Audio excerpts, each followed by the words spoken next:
Moving charges and magnetism पर based एक conceptual question देखो। एक चार्ज पार्टिकल है, v वेलोसिटी से वो चलता है यूनिफॉर्म मैग्नेटिक फील्ड में। वेलोसिटी दी है v not I cap, magnetic field दिया है v not upon root two J plus K. Path of the particle बताना है। चार्ज पार्टिकल का स्पेसिफिक चार्ज अल्फा दिया है। अब देखो, स्पेसिफिक चार्ज की मीनिंग पता होनी चाहिए। क्या होता है? Charge to mass ratio Q/m। अब कैसे डिसाइड करेंगे कि उसका पाथ कैसा होगा? तो सबसे पहले तो ये मालूम होना चाहिए चार्ज पार्टिकल मैग्नेटिक फील्ड में चल रहा है तो उस पर एक मैग्नेटिक फोर्स लगेगा। क्या होता है उसका फॉर्मूला? F=QV×B।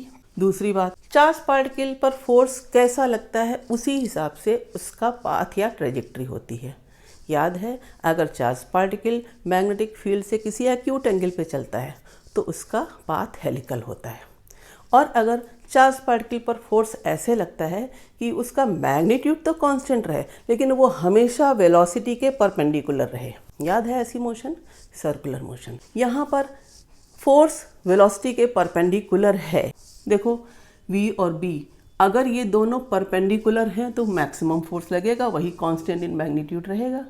तो परपेंडिकुलर है कि नहीं चेक कर लो।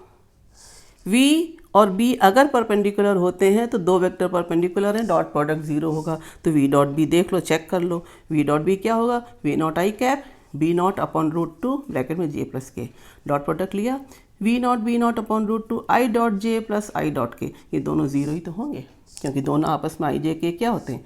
सब unit vector along X Y Z direction आपस में परपेंडिकुलर हैं, तो इनका डॉट प्रोडक्ट जीरो यानी v डॉट b जीरो। यानी velocity, magnetic field perpendicular, force इन दोनों के परपेंडिकुलर। फोर्स कैसा हो गया? कांस्टेंट इन मैग्नीट्यूड और directed towards the fix point that is centre of the circle. तो पाथ ऑफ द पार्टिकल क्या हो गया? सर्कुलर।